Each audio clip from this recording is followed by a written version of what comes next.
जंगम साहिठारे अजणा वृद्धा महिला मृतदेह उद्धार। गजपति जिला पारलाखेमुंडी स्थित जंगम साहिठारे आज बुधवार दिन 10टा बेले जड़े अजणा वृद्धा महिला मृतदेह उद्धार होइछि।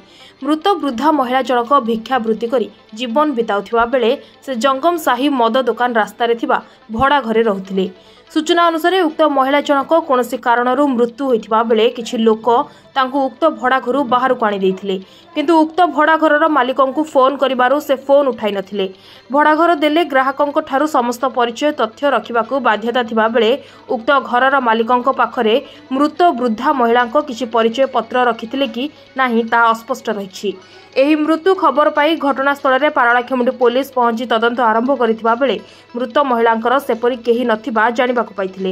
हेले विशेष सूत्ररू प्रकाश जे उक्त वृद्धा महिलांक सह जने पुरुष रहुथिले, से भी भिक्षावृत्ति करी निजर गुजराण मेंटाउथिबा सूचना रहिछि। हेले उक्त पुरुष लोक किए ताहा जणा पड़ी नाही।